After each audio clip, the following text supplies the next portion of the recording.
boasts as an extraordinary scholar, its founding president, which is Brother John Henrik Clark. Okay, we've been privileged to have Brother Clark here several times in the past, and I know we're going to have him again in the future if his health permits. Shashi is also Associate Professor of Humanities at the State University of New York, and that's at Old Westbury. She's an Adjunct Professor in the Pan-Afrikan Department at Rutgers, that's here in Newark. She's an international and national lecturer that believes that the struggles of African people represents a victorious struggle for the reclaiming of humanity for all people. She is also the wife of a great jazz musician, Mackinda McIntyre. Am I pronouncing that right? Mackinda McIntyre. At present, he's in the hospital. Our love and respect go out to him and hope that he recovers very soon. I know the sister has made a special effort to keep this date with us, so without further ado, here's our sister Shashi McIntyre.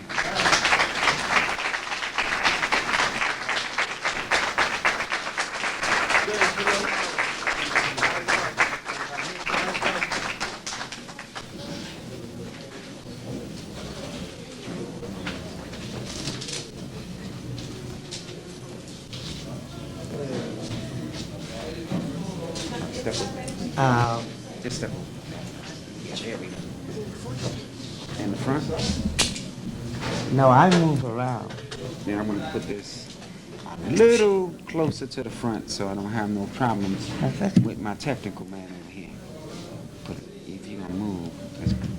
What about right here? Okay. Can you move this? Oh, you want that out the way? Oh, you said. Do you need? Do you need this? She want to move this. Do you need it, Yusuf?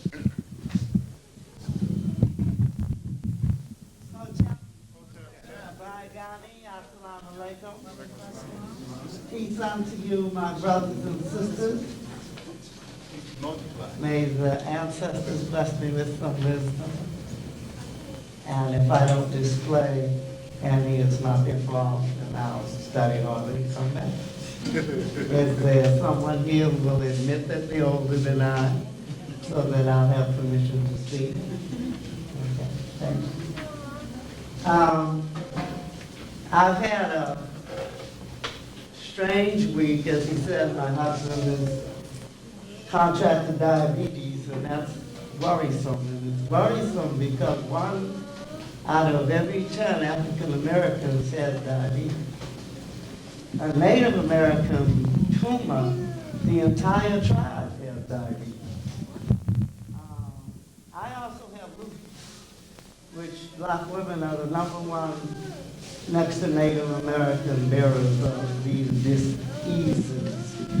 Diseases, not diseases, but diseases. We are ill at ease in this country. That's right. You know, and if you saw Arthur Ashe today, and he said being black is a job, you know, in this country. Being black is a job. It's tiresome. I was in Washington, D.C. over the weekend, and I ended my speech and I just said, I'm just tired of white folks. I am tired of white folks. You know what I mean? I'm just tired of them. I don't know how much creative, productive things that we as people would do if we have this thing out of the way. Right. You understand? Because we spend 90% of our energy dealing with the foolishness of this man. And it's sad because he is so negative. Yes. He is so unreal, unnatural.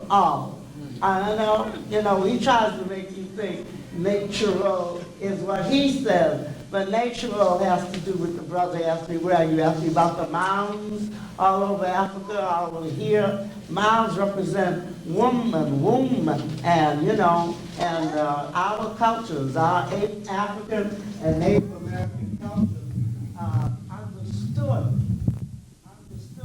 that the earth brings forth everything. And the creator that was never created the earth as our sustenance to mother us, to bring forth everything. And then this man came along and he apprehended, he grasped the understanding that there was something other than himself that caused the world, and he got stuck on that, and he missed all the rest of the world, you know, and he has us confused because we have lost the reality of our humanness. And so today I want to take you back to your very fundamental reality, and that's where we're going to start in Africa. But first, this is my grandmother, and you can see, I'm sure you can see, that she is Cherokee Choctaw and African, you know, like probably looks like your grandmother. And we need to, if we say our praises to the ancestors, and then a very marvelous thing happened to me. My cousin gave me a tintype. I was carrying it around, but I was afraid I'd lose it. And this is the 1845 or before. This is my great-great-grandmother, my grandfather's grandmother, or my grandmother's grandmother from Nova Scotia. And I'm going to start with this because I want to authenticate something. I want to show you how racist we ourselves are. Okay? You know how in your family we have oral tradition and they talk about the hunter who married the Indian? My family's from Nova Scotia, which is a strange place to begin with. And the reason I have a southern accent, although I was raised in Boston, is because I thought that was South.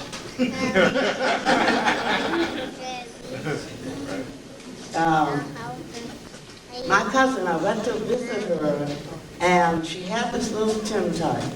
You know what a tintype is? You know how they, it's the original photograph. You know when they put the thing up and they glow the charcoal and it freezes onto the tin, and then they do some processing and holds, and I have the tintype. It's probably worth money. I almost lost it, so I stopped carrying it around.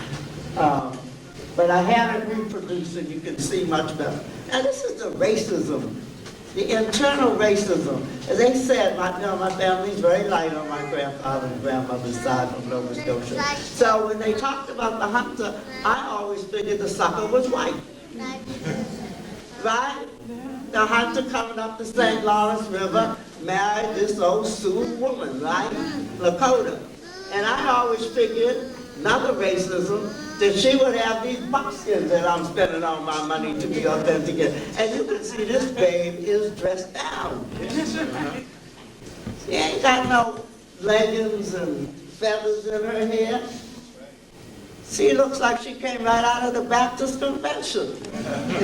But you understand? When people give you oral history, the white man has so implanted in your mind certain stereotypes that you can't even envision your own ancestors correctly. And of course I was proud I never talked about the hunter because I thought he was white. But here that old African grabs hold of this old Native American and makes the statement. And a lot of us believe that when we have Indian ancestry that we shouldn't adhere to it, but we should. We should claim every bit of our ancestry that's honorable. That's my way of saying you know what.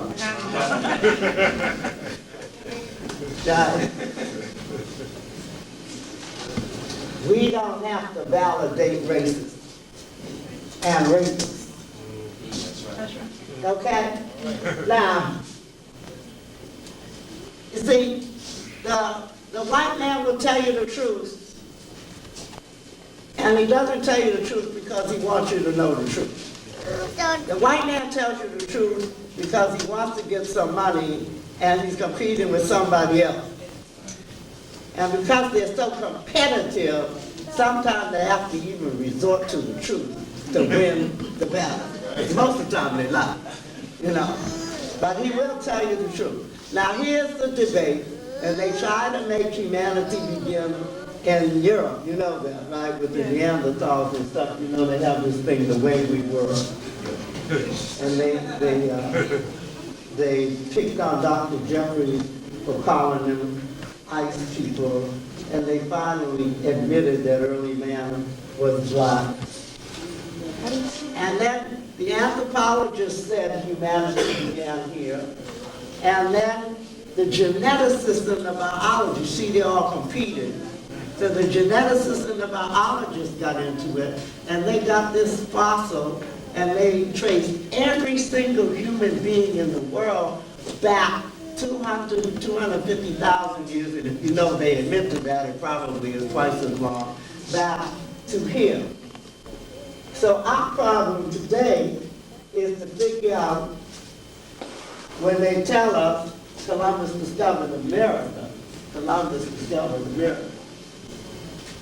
Now, when Columbus discovered America, there were 80 million people or 210 million people here to welcome his discovery. I just tell you all that.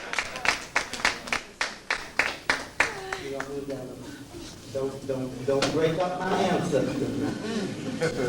No way. Yeah. What they have said is humanity begins here, right? Now, this is the equatorial belt. I just love having brown-skinned men wait on me.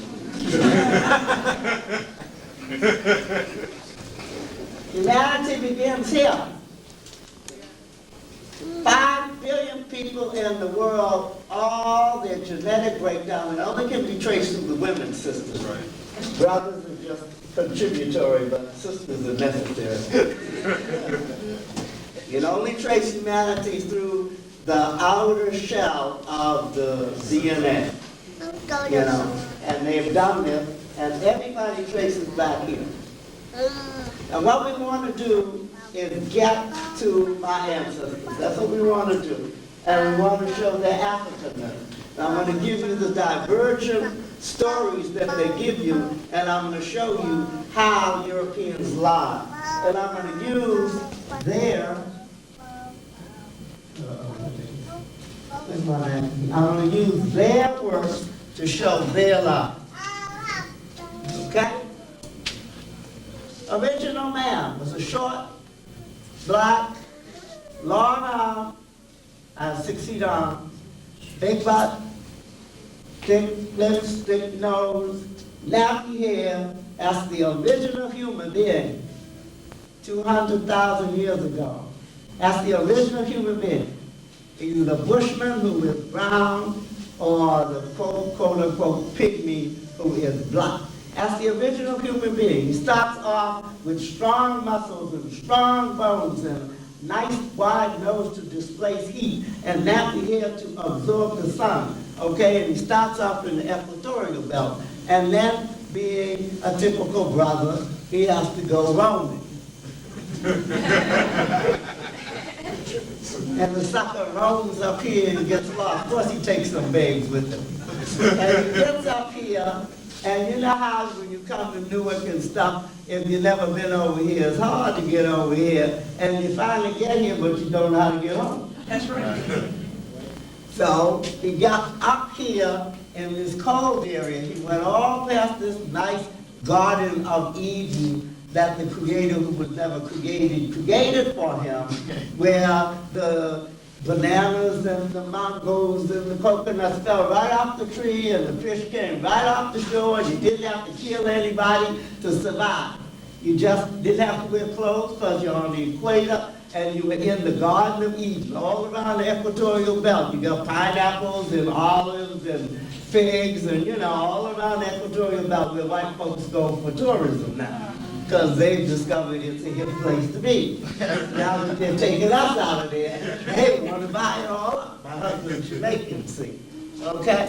So he travels up here, gets stuck up here.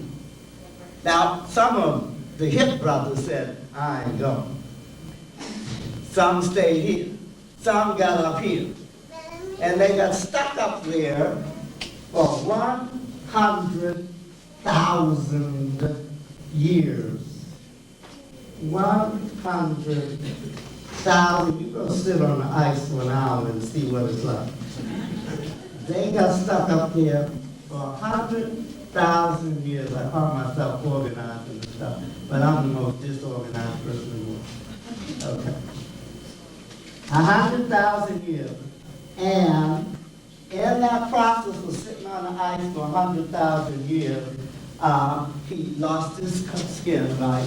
Because, you know, he had to go in the caves, and there was no sunshine. So he lost his pigmentation, he lost the coloring of his eyes, his hair went straightened all out, his behind squished up. There ain't no about, you know there ain't no about, you don't believe me, go outside in them. His body got long because his legs stopped growing long because he needed to absorb heat. So he's mostly bodied. He's a phenotype. You can always tell an African, if you don't think he's an African, tell him turn around and look at, you know. Then you know he's African, right? We have phenotypes. It's not all pigmentation. We had African people. And so Diop says, Sheikh Anta Diop in Civilization and Barbarism, says he turned white. He was a leucoderm, L-E-U-K-O-D-E-R-M. A leucoderm, you know, like leukocytes, you know, like when you go to the doctor and they tell you have leukemia or whatever, it means that the white cells are eating up the red cells, like leucoderm. Now these leucoderms, after 100,000 years, you start getting a warming of the worm, W-U-R-M, with the diuresis over the U, I don't know why. Worm, you know, one of the German words. And he begins to come back down, he and she. And they come out the cage and they come down and they mix. And they mix, and the ones who mix mostly with African, original African, they become the sub-Asians. They're dark brown, but they still have the straight hair, but they have the big butts. They're a little wider, but they're big. And then the others who have mostly leucoderms become Asian trifling, right? They get slanty eyes, right? We have the 4 races of the world, right? And now we've had the 4 races of the world. You can read the office in the 2nd chapter. It's very difficult, but that's essentially what he's saying. Now, and they fool around and all that, and they decide to roam because, you know, brothers like to roam. So this is what Europeans say. They say that they went all the way up here. These original African people went up here, turned white, came back mixed, turned brown and yellow, and the yellow people came up here in here. And now what they tell you across the Bering Strait, and every single person, all 80 million or 210 million that Columbus discovered, came through this little thing 12,000 years ago. You know, I never believed that story anyway, because, you know, when you're a child, you say to yourself, now, this is weird, because everybody along this equatorial belt looks alike. They're all little, short, black, nappy-haired, thick-necked, big-butt people. You know, all the way, you know that. You go all across to the Indonesia, Australia, and stuff like that. So how did they get there? They went up here and came down here. That don't make sense, does it? You know, in the first place, we know when we leave here today, we ain't all gonna go one way. Right. We're gonna go in different ways. So I said, well, why didn't he just, maybe he did go that way and come down this way, but did he go this way too? They said, oh, yes, well, he went this way. They'll say, well, he went this way and came down here, or they'll even say he went this way and went across here. And I have 5 degrees. For high school dropout, I got a little carried away. I have 5 degrees. The one is in philosophy, and you study all this, the development of man. And I said, you telling me that man started here and he went across here, but he didn't go across here? Or he said, oh, well, then there's another theory that if he didn't come down here, he went across here. And you say to yourself, well, why don't you just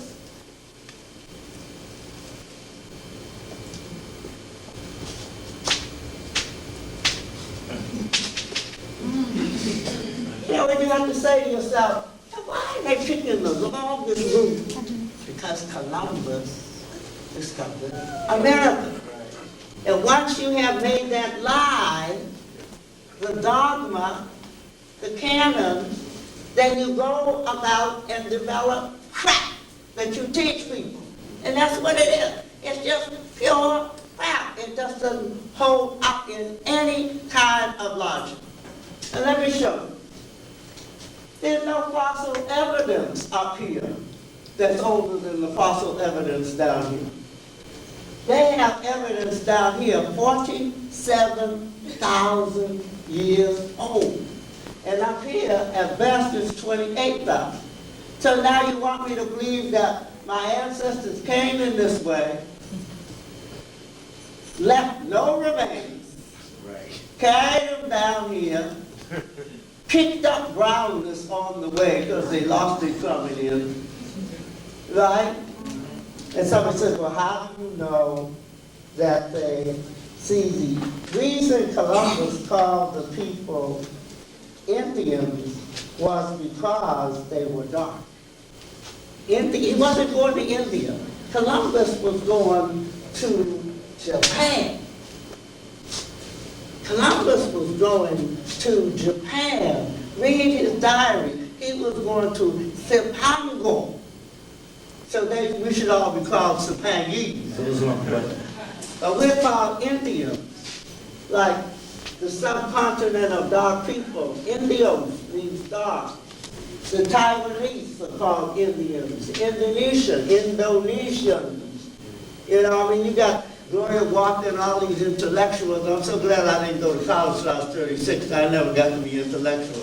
Yeah, all these intellectuals say, well, Columbus said, in God, you know, in the oath. I said, bull. He saw some black people and he called them, oh, look at those black folks, those in the oath. That's what he did. And I'm a historian. I'm in the John Henry Clark School. Here is Verrazano's diary. You know that bridge that y'all like to cross? Verrazano's diary. The complexion of these people is black, B-L-A-C-K. Not much different from that of the Ethiopians. Their hair is black and thick and not very long. It is worn tied back upon the head in the form of a little tail. And this is the Carolina coast. Then he goes up to Delaware and New Jersey. He said he found them fairer than the others. Okay, and he goes all the way up the coast, on the Carolina coast. This young man remarked that these people were black like the others and that they had shining skins, middle stature, and sharper faces. Were you talking about the Indians? Okay. This is the native, these are the indigenous people. Verrazano in the 16th century, that's what he found. That's what Columbus found. They found black people, those Indios. Now, Columbus came over here. Now, let me finish this trip. And people say, well, you know, maybe it's difficult to get across the Atlantic Ocean, you know. You know, maybe the ocean is rough. You know, we got to hold on to this lie that we created. It said, well, how rough is the ocean? Cabral, who, quote unquote, discovered Brazil, he was trying to follow Vasco da Gama's route, and he got outside the Congo River here, and he's trying to get here, and his fleet was blown across the Atlantic. That's how hard it is to get across. The wind just blew him across the Atlantic in 1500, and he discovered in his lost soul Brazil. And that's in red and gold. And there's a river that goes just like this in the ocean. You know, there are rivers. Why everybody ends up in the Caribbean is because there are rivers in the ocean where the current just takes you right there and takes you right back. You know, what Columbus discovered was the way to get home. That's what the Columbus discovered. Yeah. My nice little auntie is from, you know, a lot of the Afrikaners, you know, Dr. Carruthers and stuff, they don't want you to talk about your Native American ancestry, you know. You're trying not to be African. I said, I was African. And so, my ancestors, not this one was Lakota, but on my grandmother's side is Mi'kmaq. Now, the Mi'kmaq's in Nova Scotia, up here. Now, the Mi'kmaqs had a hieroglyphic language, identical almost to the Egyptian. Now, Jake Carruthers' Cheyenne ain't had no hieroglyphic language. And I showed him this. In fact, I Xeroxed and sent him the whole thing. America, BC, before Columbus, my ancestors had a hieroglyphic language, identical or similar. In some places, identical. So my buddy Ron Walters, he said, well, you know what that means, Josh? I said, what does that mean? You know, because of course he's intellectual, because he's the political scientist. He said, it means the Mi'kmaqs were in Egypt. And I said, no, it means, he said, it means Egyptians were in Nova Scotia. And I said, no, it means the Mi'kmaqs were in Egypt. Ocean goes both ways. I could show you, if you get this book, Black Africans and Native Americans, that they traced all kinds of running back and forth long before Columbus. The Native Americans did more going this way than the Europeans did this way. And you know why? The Native Americans were the most fantastic you know what I mean by Native Americans, what Columbus calls Indians, right? The most fantastic, seaworthy people in the history of man. They would take one entire tree, they would cut it out and make a canoe that would carry 140 men. And they were so slick. You ever watch Native Americans in canoe? They paddle this way, they paddle where they go.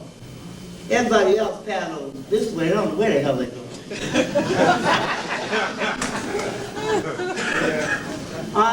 And you know what's so great about a canoe? When it capsizes, you just swim and ride it back up. It will not sink. You know why it won't sink? Ain't got no holes. Ain't got no holes. It's not plugged up. You know, it's just like you see a tree floating out there. It's just nature functioning with nature. Right. And they could travel clear across the ocean, and with, you know, with the power of 140 men, etc. And in fact, when the colonizers came here, they had to learn to use the canoes because their little boats were capsizing all the time. And you know, when they capsize, they sink, and you underneath it. You know, it's not good when you're in a boat and it sinks and you underneath it because you got to swim around to get out. Same thing with the kayak, you know, like the Inuits, what are the Eskimos, they make their kayak where you sit in, you're almost the boat yourself, and you can go down the rafters and everything. No other people could do that. No other people could do that. No other people could do that. And they're very much into nature. It's a very significant thing. Now, so I've got you over here, and I'm showing you the most ancient people in this country are right here in Brazil. I've used this book. You can write to Newsweek and ask them for fall/winter 1991. You should have them do it from the study group and get, have the whole group get a couple of hundred. I use this in my class. I love this book. See, they give you that one way.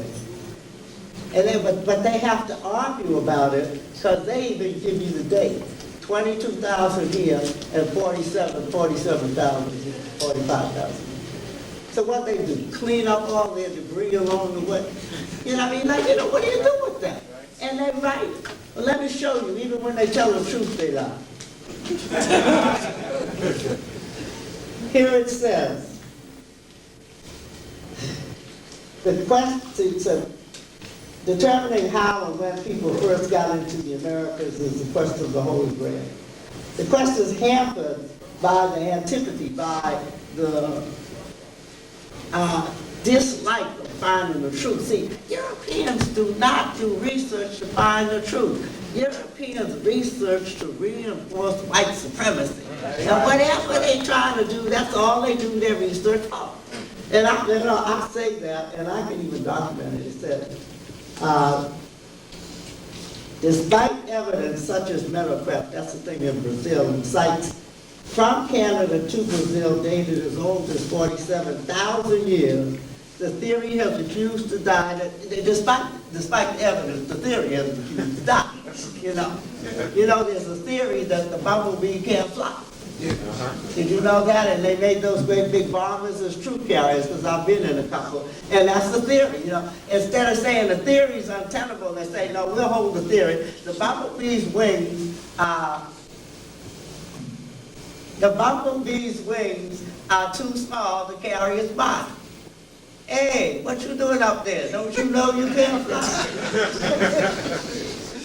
So it says it sprouts new variations to fit new finds, and is so malleable that the old school manages to twist it. So what they say is they came along here, they're going to insist they came here, and they came down here, and went up over 14,000-foot mountains, and then came down here and settled. Insane. But you see what the problem is when your child is sitting in class and your child is saying, oh, gee, if I wanted to leave Africa and get over here, I'd go this way.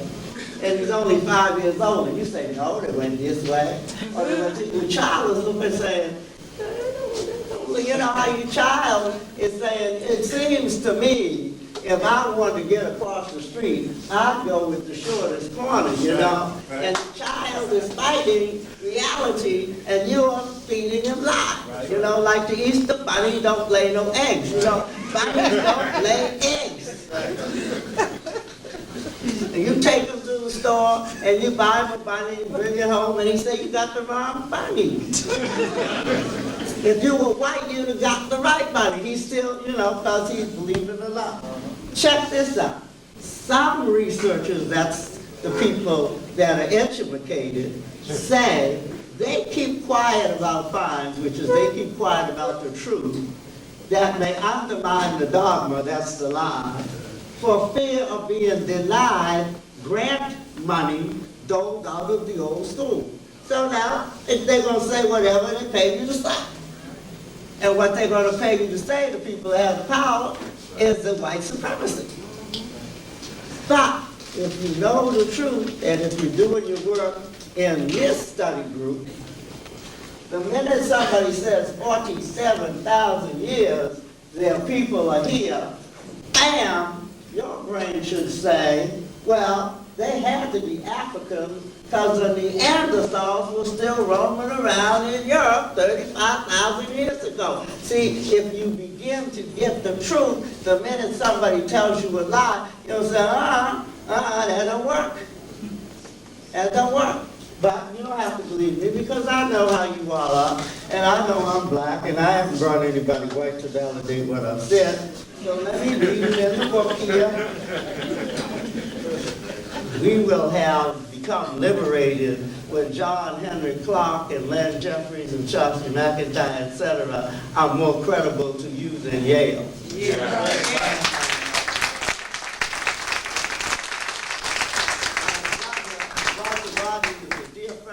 They just let his new book, his own first book, The Groundings with My Brother, is reissued. But FAMU is where I sent my kids, where Joseph Baldwin teaches. And believe me, Joseph Baldwin is doing better at FAMU than he would be doing at Yale.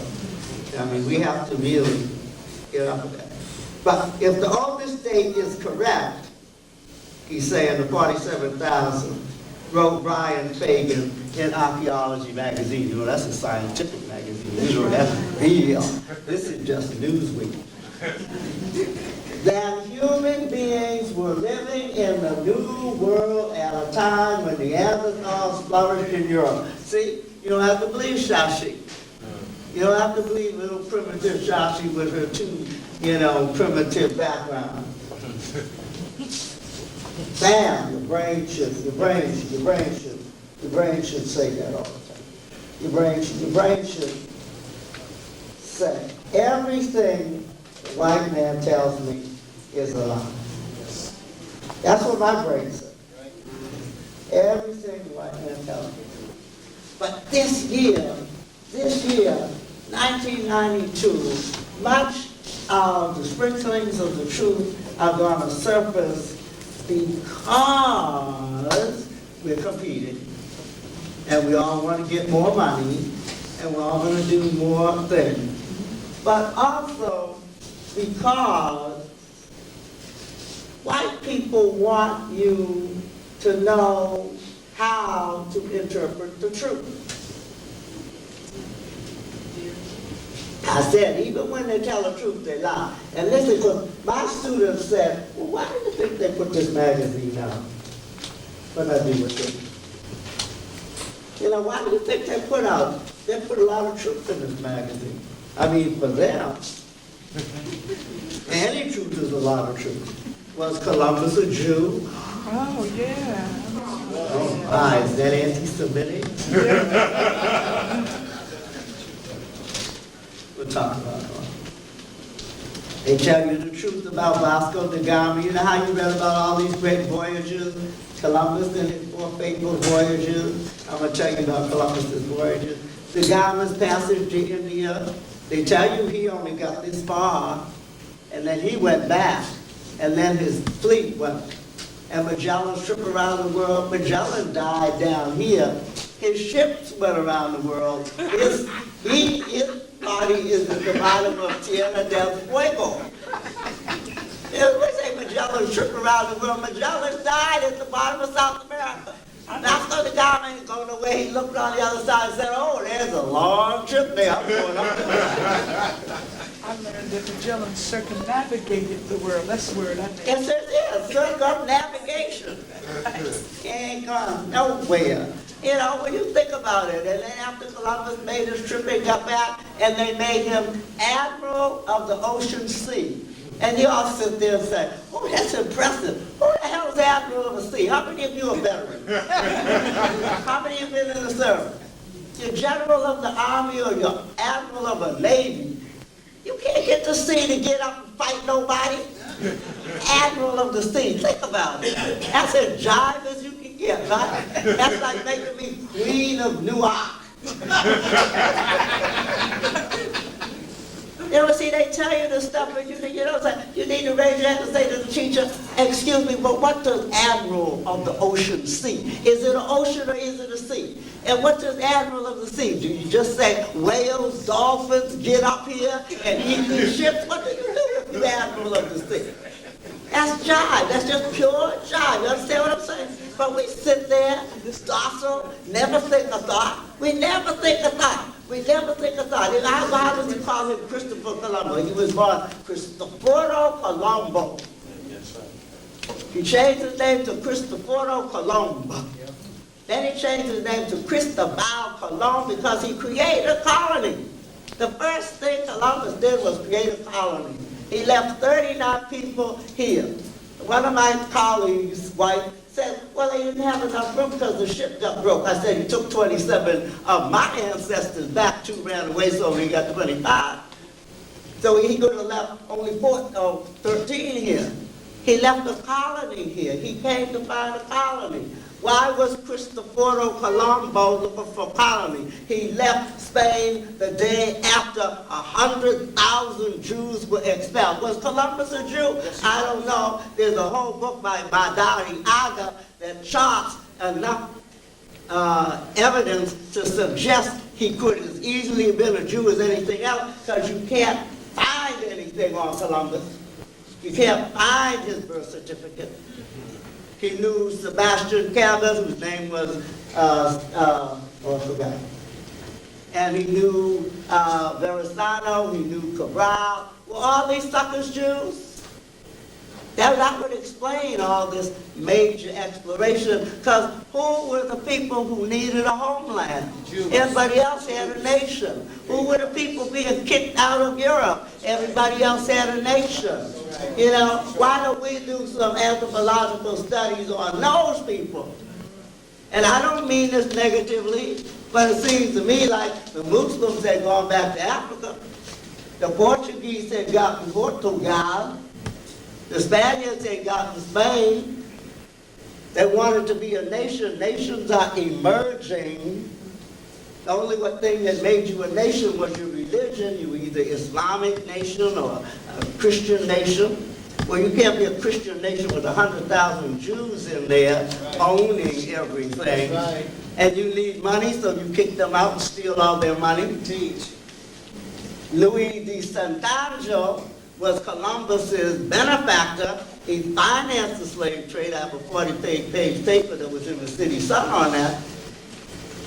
Were the Jews involved in the slave trade? Hell yes! Take slave out the sentence and ask the question.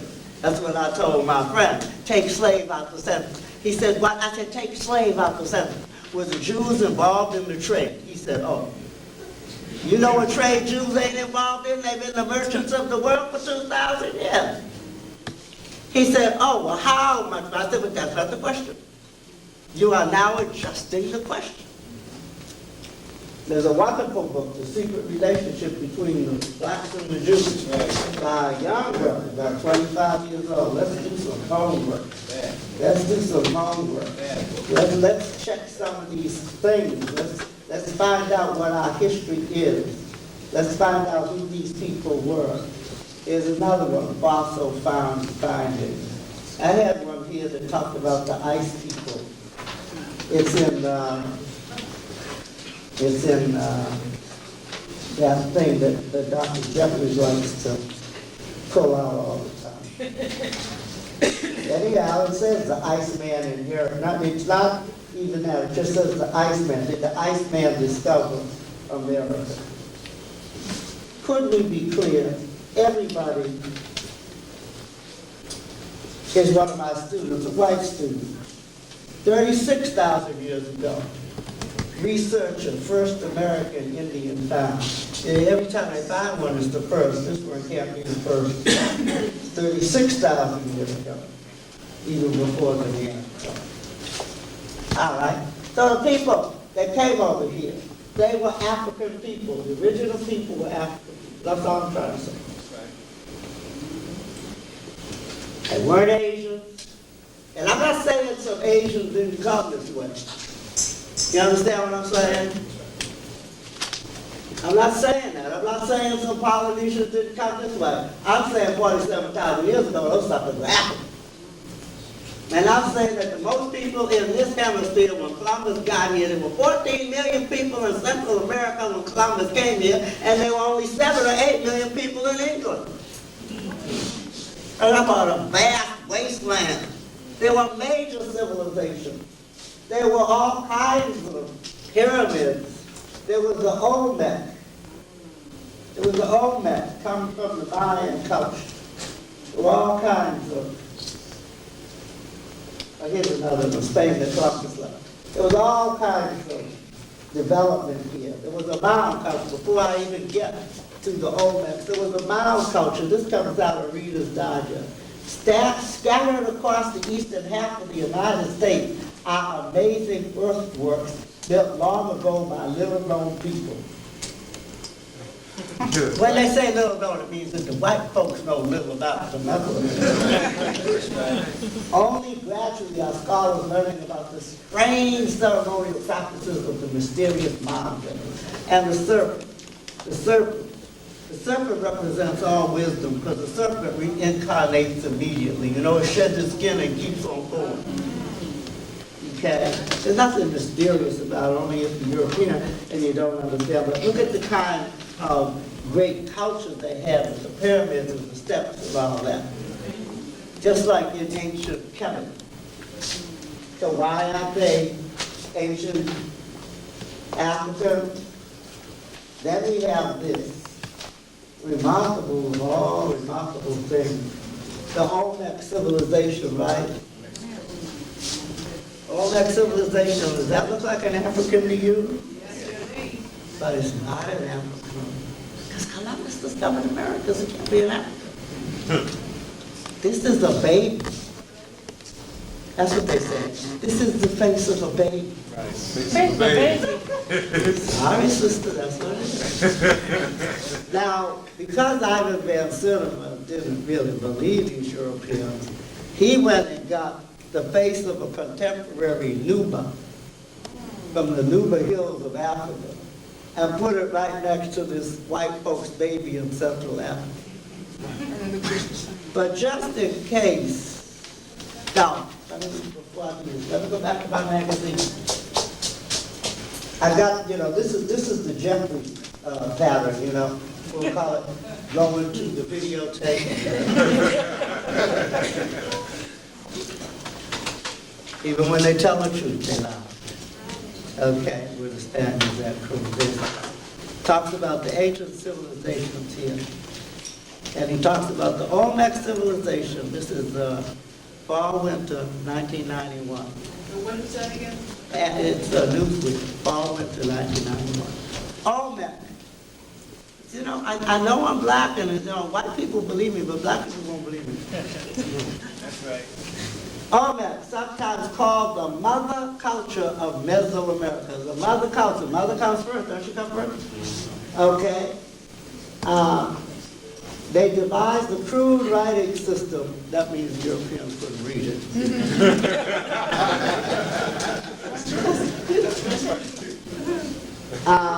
But it is the basalt heads for which they are still famous. Colossal, multi-ton carvings of their rulers' faces, terrifying and enigmatic. Terrifying and enigmatic. So when you go to see the picture of it, what is this Africa? Terrifying and enigmatic. And that's what the white folks here write. But one of my students, friends in the study group, went to Mexico, right. And it said, attention Mexicans, Right. this is the root. Only thing before the root is the seed. This is the root of your history, its cradle and its altar. Listen to the most silent voices of the most ancient. In English, most is as you can get, right?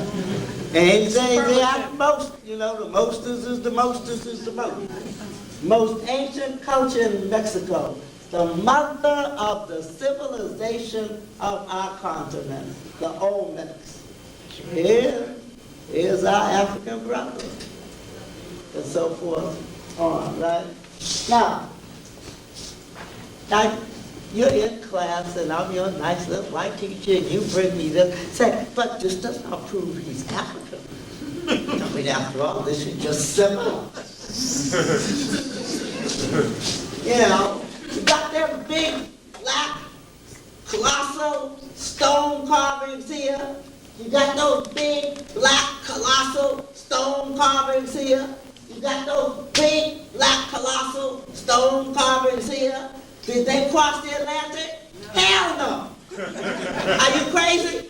You don't promise to start America. This is parallel development. So if you compose lullaby and rhythm, and you compose it, y'all ain't sampling, just came to me in the middle of the night.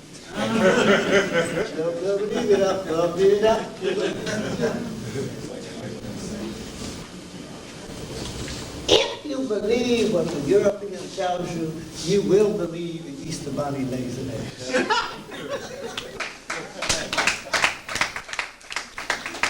You will believe a big white man with a white beard and a red suit, and a black belt, and the reindeers that go through the sky gonna drop through a chimney in the house, and you live in an apartment in the cold water flat. And you believe it anyway. You believe it. You will pass on that kind of idiocy, and then you will wonder why your children are 98% dropping out of school, because you got them in these schools teaching them this foolishness. They can see reality. They can see this. They can say, but when my son was in the second year of school in Central State, he had a little Jewish teacher, but she was him, and she said, well, Columbus, October said, Columbus, he said, And he brought in his grandma, he wasn't quite that old then, 30 years ago. He brought in his grandma, she said, her people been here 10,000 years. And she said, really? How do you know this? He was like 6.5. He goes,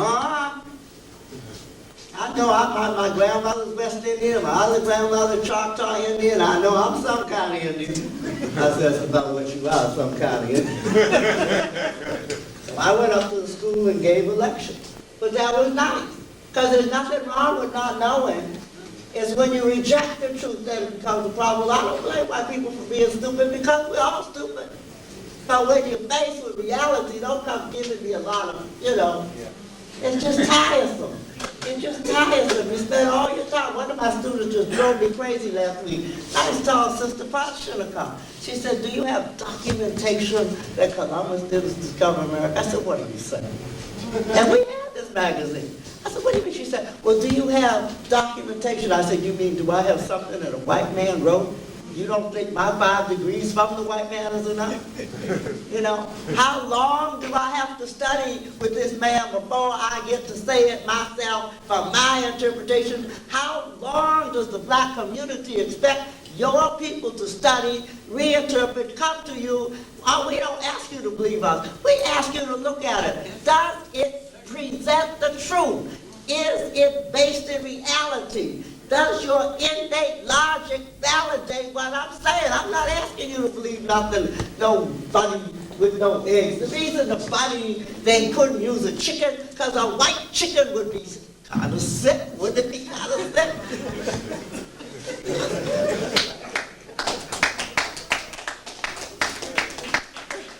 You have to get something healthy, right?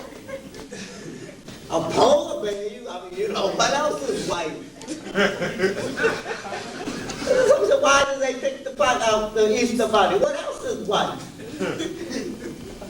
Why is an English colony using Kris Kringle, whatever his name is?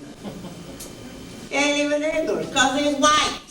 White hair, white beard. Big disabuse of the idea that anything else is going on in the world. Everything they teach you is white. There are two things in the world today, white and not white.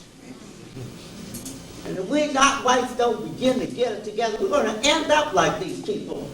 Because each one of them thought that they had met humans. And maybe they have, but they were on a lower level.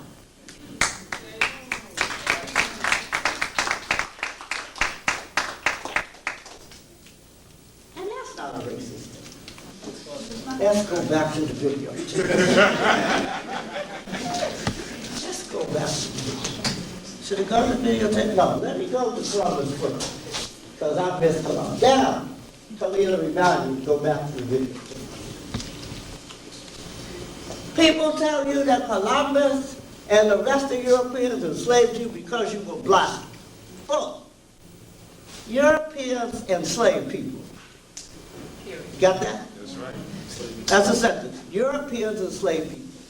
Their daughters, their sons, their mamas, their wives, their children, anybody. Europeans enslaved people.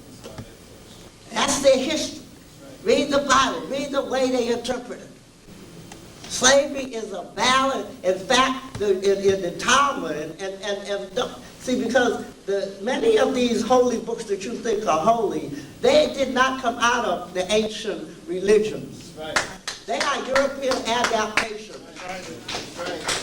And the European Jews that they practice today, that is not, they've cut out everything that they didn't want. They are very patriotic. They don't even trace themselves back to the original people. We need to look at it. Columbus. Now, Columbus wrote, afterwards I sent to a house which is near, and they brought 7 head of women, small and large, and 3 boys. I did this in order that the men might conduct themselves better in Spain, having women of their own, because already it has been many times my business to bring men from Guinea. You see, Columbus was a slave trader when he came here. Columbus worked out of Venice and Genoa. He was a slave trader from the Guinea. He had been involved. He was a trader. But one of the great things, when you study the Crusades, you know, I had this argument, you know, this whole concept of just wars. You know, what's a just war? It's my religion saying, I don't like your religion and I'm going to kill you. There's no such thing as a just war. That's right. It just is no such thing. I try to explain this to a young lady. But see, I'm coming out of a Native American Comitium, my thesis.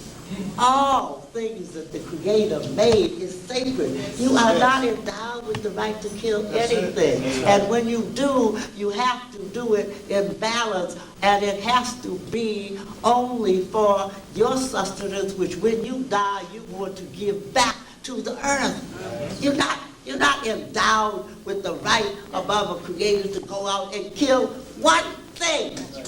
Only for survival and balance of nature. And we know that. We know that because, you know, Mott deals with truth, justice, right order, balance, harmony, propriety. Okay? And yes, it may be if something comes to kill you, you kill it. Or it may be that you kill something to feed your children. You know, the Native American, if you read this book, Red and Gold of Brazil, he said, you know, the French people are strange. You cut down the trees here. Didn't the Creator give you any trees in France? You know, why you cut the trees down here and send it back? Why are you taking the gold here and sending it back? Don't you have anything? Didn't the Creator give you anything?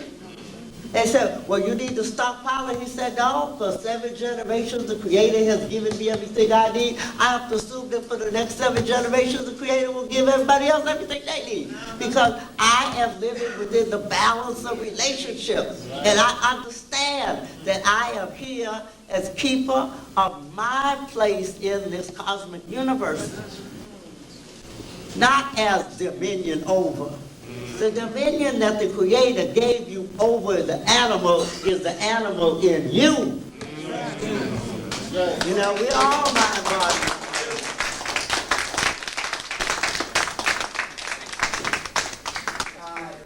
That's the African Native American way of understanding divinity.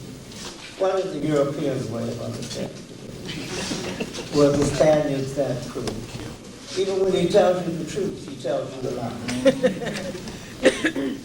They would hang the indigenous people in numbers of 13. 1 for Jesus and 12 for the apostles. This is the way that we celebrate the Prince of Peace. This is the way we understand the cosmic consciousness called the Christ. Jesus was a man who walked in Galilee. Jesus was a man who understood his individual consciousness and developed himself to understand collective consciousness is what you all are supposed to be here for. And when he arrived at a place where he understood a consciousness that was greater than himself, greater than his body, locked in materiality, he moved to a cosmic level and he became the Christ, which you are able to do. Every single one of you are able to do. You have Christliness in you. And your trip here is to become like him. Not to worship what he did, but to manifest the same way. That is the Native American and African way. Jesus was an Essene, E-S-S-E-N-E, and studied in Egypt. Egypt gives you all the different stages you must go through for development. If you're going to educate children, educate them that they have the ability for human perfectibility. They ain't perfect, but they can be perfect. They may not always be perfect, but they can aim for it. We see that in our music. We see that in our art. We see that in our cooking when we try to make that soul food just one bit better.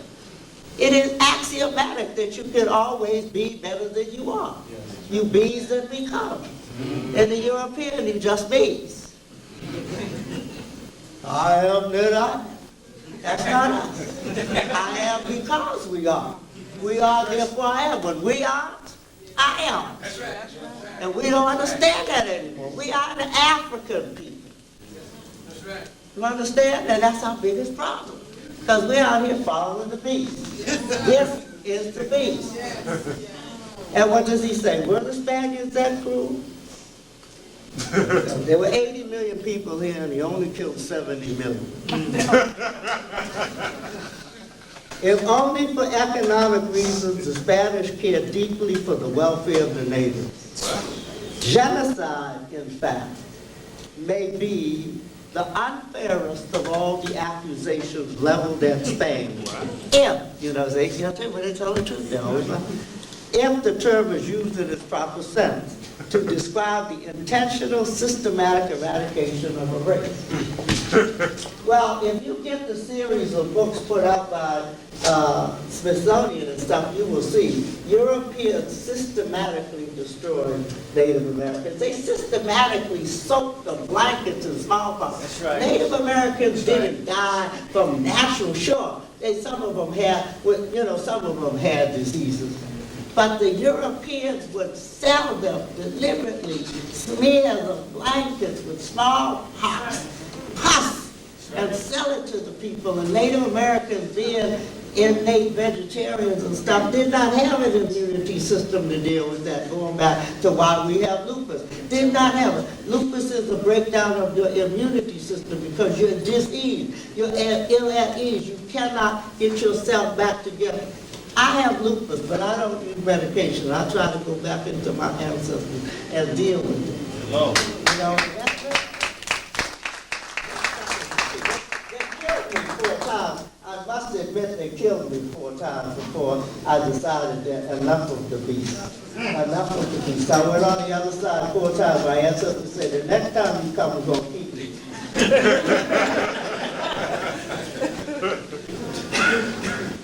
Who were the people here? Oh, my message really is, the Lakota people in the hills up there at the Pine Ridge Reservation took their case to court. Now, one thing Malcolm taught us is you can't go to the rapist and say, pay me for raping. That's what we're doing. That's what we're doing. We need to look at that.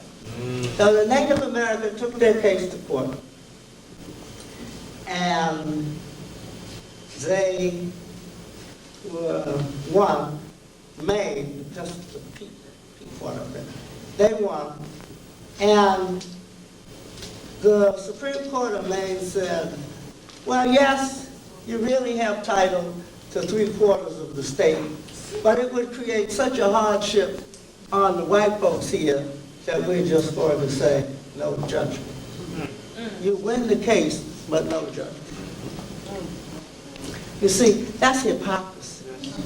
And it's hypocrisy for us because we believe in the truth and honesty and judgment and retribution.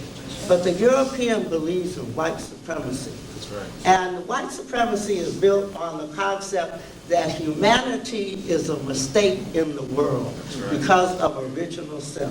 Right. And even if Eve, the mother of all white people, who is evil, and that's what they say, you know, Eve is the etymology of evil. Even if Eve did make a mistake, we wouldn't be paying for it because a just God wouldn't be punishing your children to pay for the mistakes of your mother. So you got to look at that. But they believe that, see. They took our concept, our ancient Kemetic concept of divine reality that rules the world in cosmic order according to Ma'at, and they reduced it to this very mean sucker that they have been worshiping who smites everybody. You know, I was smite, you know, goes around, you know, half the world is smitten. I was very Catholic. I used to be busy reading my, you know, Hail Marys because I was afraid this cat was going to smite me. Now, and this is very important, and it's one of the things that we have to stop doing. One, we have to stop beating up the Pharaoh. And two, we have to learn why Moses really left Egypt. And three, we have to look at their concept of God and our concept of God. Our concept of God, I don't care what you are, and I challenge anybody in here to argue with me. Our concept of God, non-white people, is God is for us. If God don't be for me, nobody be for me. Europeans' concept of God is against them. He's against them, and he's against everybody else. And right? You just read that stuff. And he says, now, I'm going to help you, but if you don't do, I'm going to kick your butt too. Right? Look what he did to poor Job. Job was a good dude. You know, that is not our concept of God. We wouldn't have shrines coming in the house if we thought the person that or the... Now, when we have shrines, you need to understand that. It's not that we think, oh, Guru, Batala, Shango, Oren, Wakonta, whatever principle of the manifestation of divinity we happen to give reverence to. It's not that we think that that is the totality of divinity. What it is that is what we decide to focus on. You know, like you fall in love with somebody, you focus on the good part. You don't, focus on everything. And that's one of the problems, because the European tells you one rather than oneness. And think about it. If God, whatever you call God, is all-powerful, all-knowing, all-seeing, all being everywhere, what is the optimum word? All. Well, ain't you something? So if you're something, you're part of all, right? So that means that you're a manifestation of that all. You ain't the whole thing, but you're a manifestation of it. But the European believes in one, not oneness, and that divine power is up there. He can't talk to it, can't speak to it, it don't speak to him, he can't have no argument with it. He don't know what it's going to do until after he dies, and then he probably, that thing, whatever he is worshiping, which is no thing, is going to burn him forever in hell for something he ain't even going to be sure that he did. That is not your God. You may think it is. It isn't even the God that gave the slaves. Because when they gave you the 10 Commandments, which Moses took out of the 42 affirmations of faith, when they gave you, they didn't even give you the interpretation they gave each other. They certainly didn't tell slaves when they were making a woman have babies by anybody, and they were taking the male and making him the big buck. They certainly didn't go around and say, thou shalt not commit adultery. But they did. They said, thou shalt not commit adultery. And you said, Master, what is adultery? And the master said, disobeying me. That's the adultery. You understand what I'm trying to tell you? We have bought into something we've never examined. We've never done an anthropological study on this sucker. So the Lakotas won their case, and the government said, we'll give you $110 million for the hills. And they said, no. Number one, we're not taking a dime because you had no business taking the hills. We want the hills back. And in addition, we want the $40 billion worth of gold that you took out of the hills back. You understand? Now, when they came to here, we don't know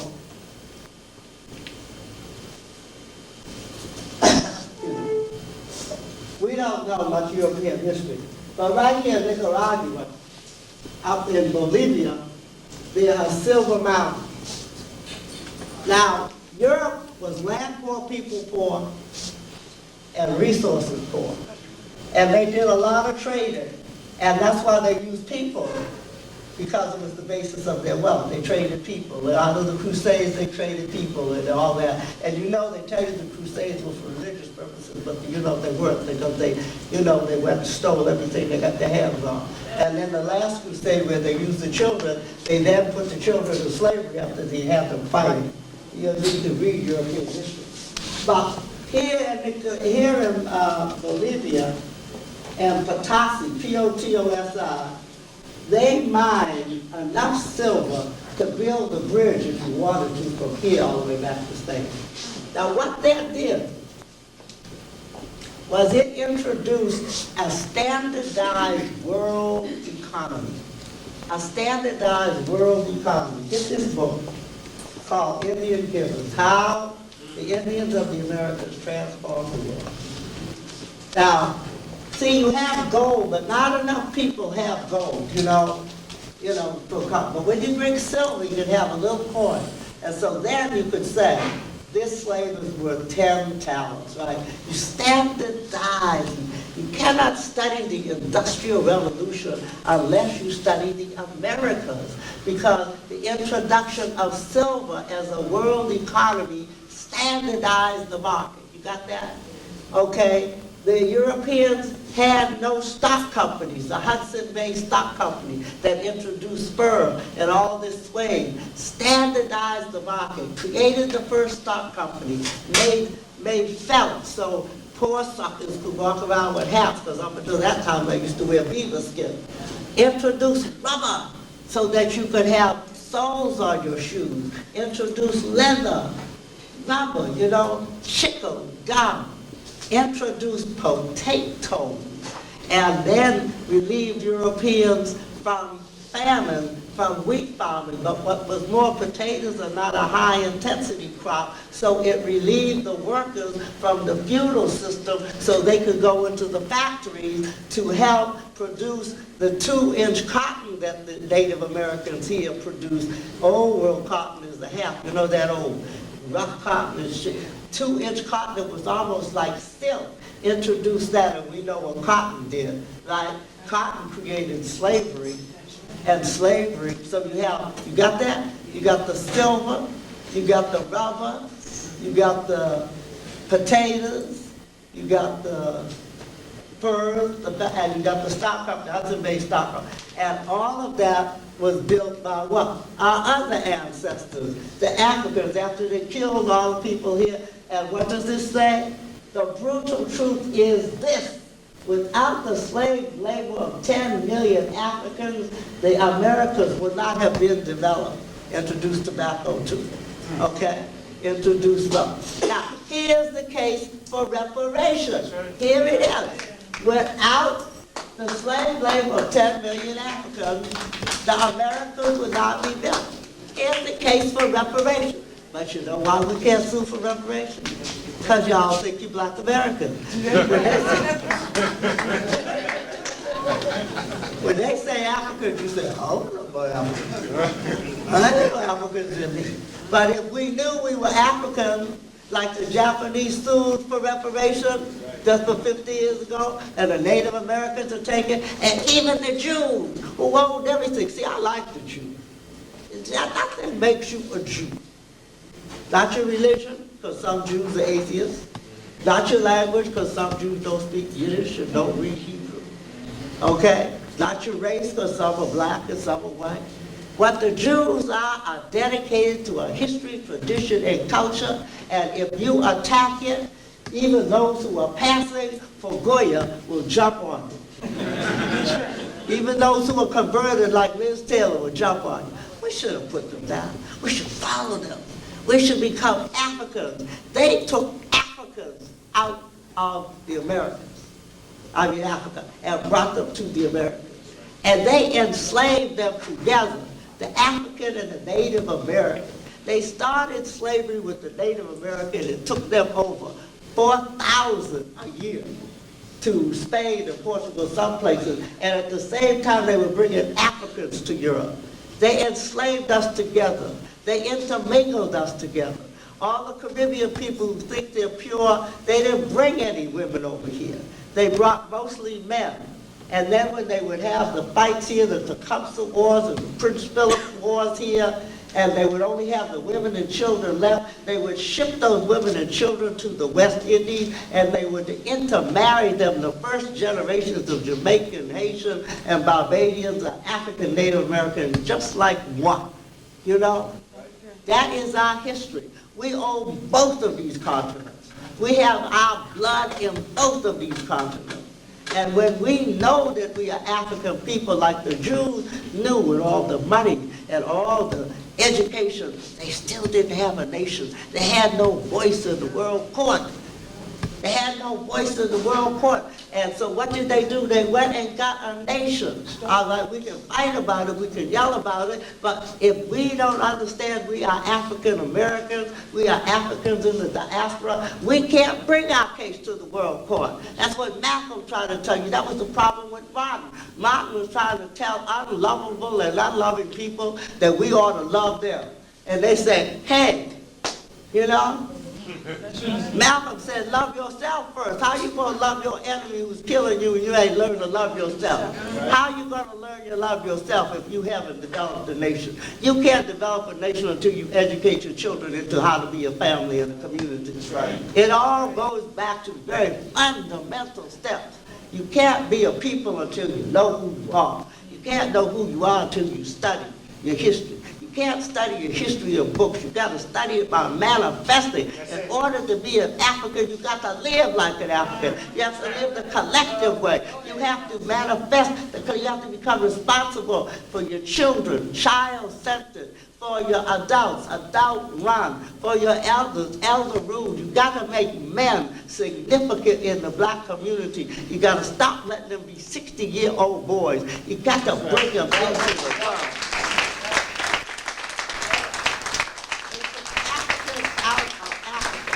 Chinese stayed Chinese, the Japanese stayed Japanese, the Lakota stayed Lakota. My mother and my father is Nova Scotia, my husband's Jamaican. You know, we talk about these race-specific stuff. There ain't but one race left in town, it's us. Everybody else has a nationality, a religion, a linguistic group, an ethnicity. So when they say race, who's going to stand up? We're the only ones going to stand up. We're the only ones still saying, I'm black. I'm just a black American. It's okay, you can still be a black American and be an African American. You're a black Ghanaian, but you're an African. You're a black Nova Scotian, but you're an African. Be an African.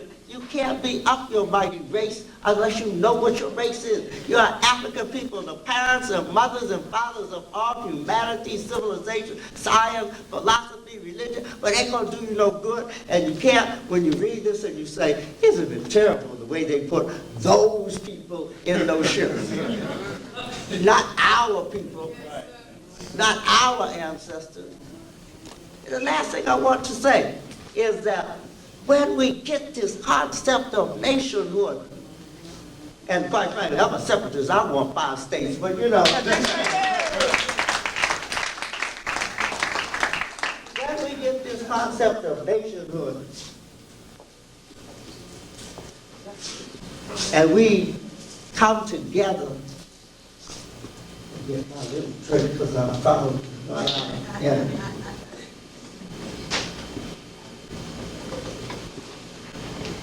We don't have to all go to my state.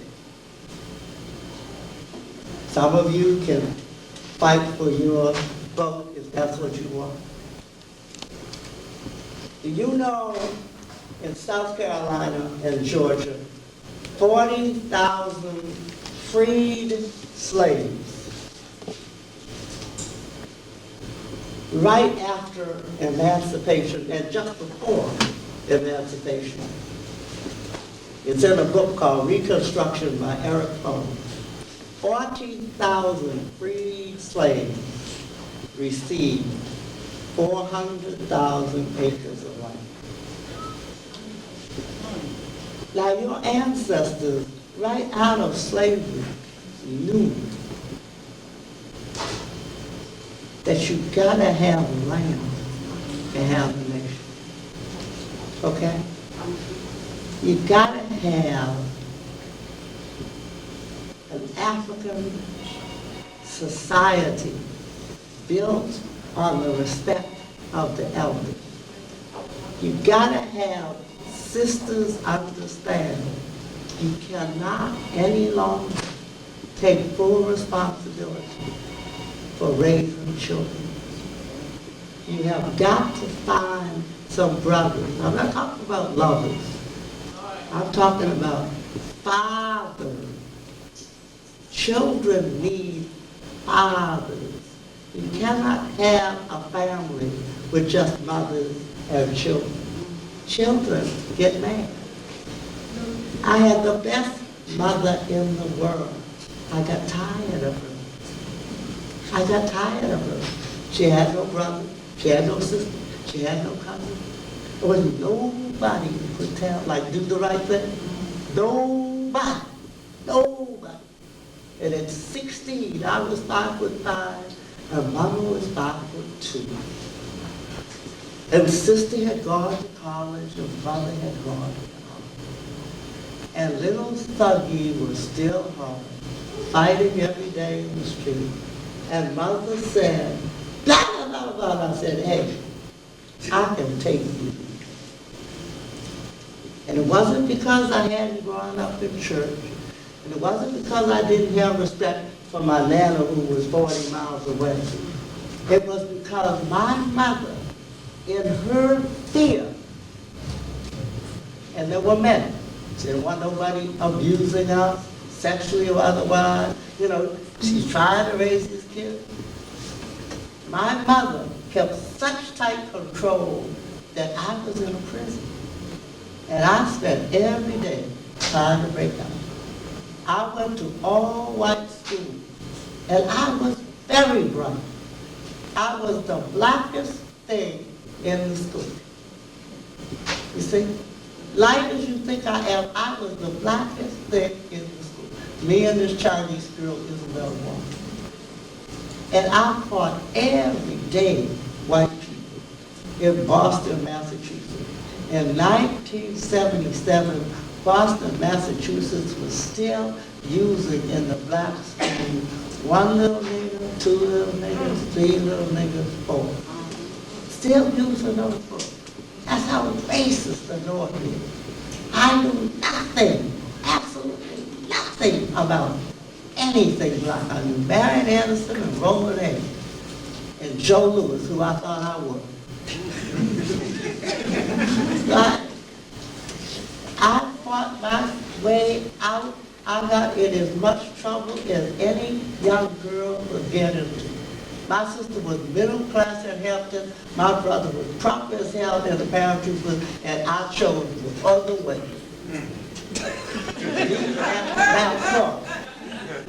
It is not what people say. It is not drugs. It is not poor education. It is that we have not created the social fabric that makes our children see how precious they are.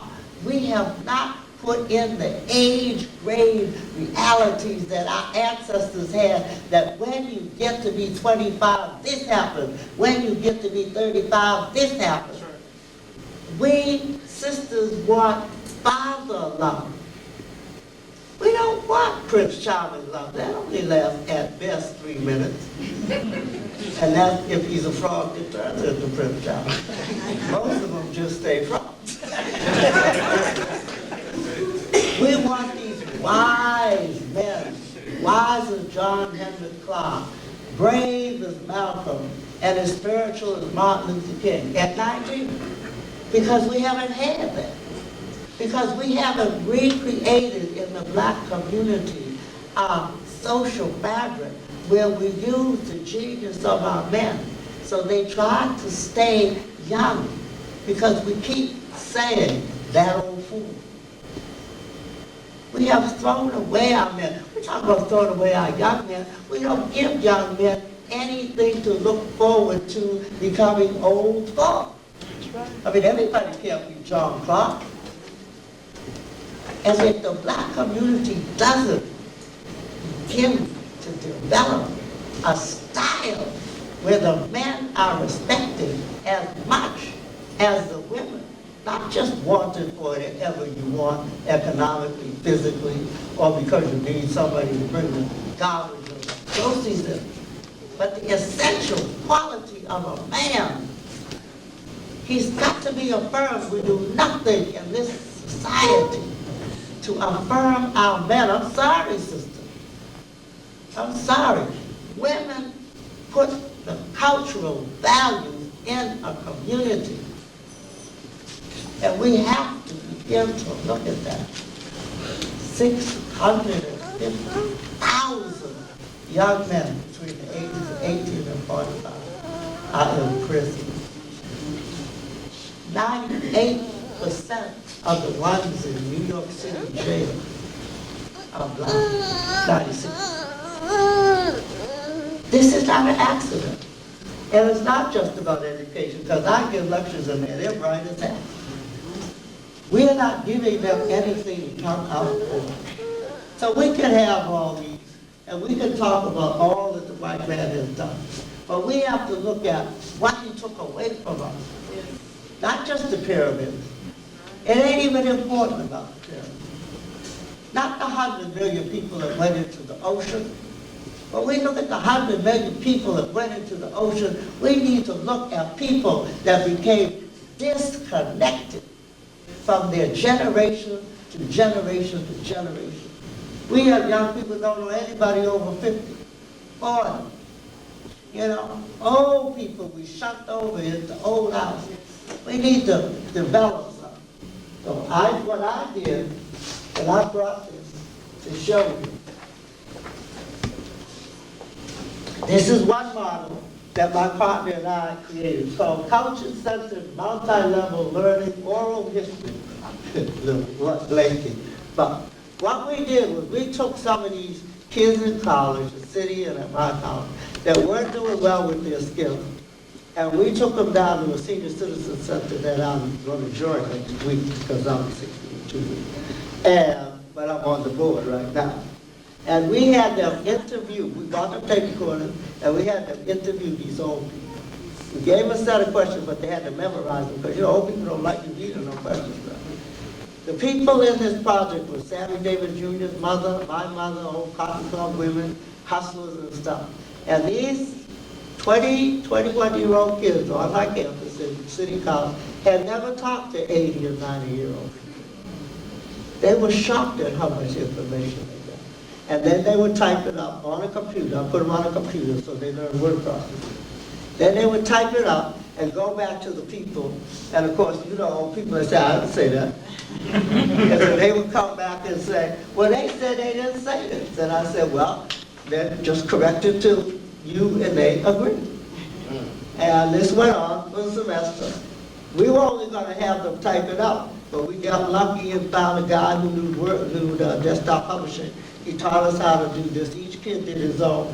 And then we put some poems and made a little magazine, took it back to them, gave them a poem. Now what happened is that they learned their culture. They learned their history. They improved their writing. They wrote with no errors because these old people were going to tell them about it. And they developed a connectedness. And that's what I'm talking about. There's a plan right now called America 2000. There's an ad in the New York Times right now, James and you all, that you can put in if you have 400 or 500 people and get some of your educators, and you can put in a proposal from grades 9 to 12 and develop a vision school. You can do this. You can do this. You know, you need more than a building. You need to give somebody for the building. You need to own your own building. And you need to bring some people in here, and you need to start age grades. Socialization, rites of passage, ritual. You know, lectures are nice, and they're fun, and I enjoy doing it. But we really have to move to the next level. And if we don't do it this year, we're going to miss it, because we're going to lose the enemy. We really need to develop the community that we had when we came here, that they disrupted. The African way. We really need to get up to mighty things.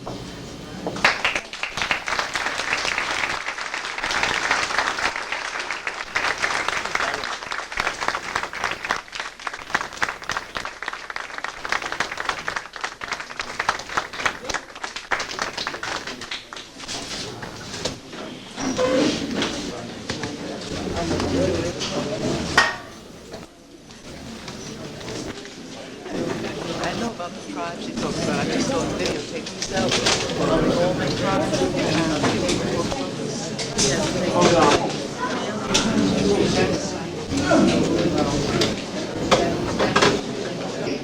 anything specific just to start people out, people who are not that familiar with the detailing on the culture of my congregation? I know, because that's my book, and I haven't written it yet, but Soar High is H-E-Y-E-R, but anyway, I'll write it up for you. There's a series of books called The Peoples of the Earth, and in one of them it has this whole thing. Joseph Campbell in Miss Mask of God. Myths that live by.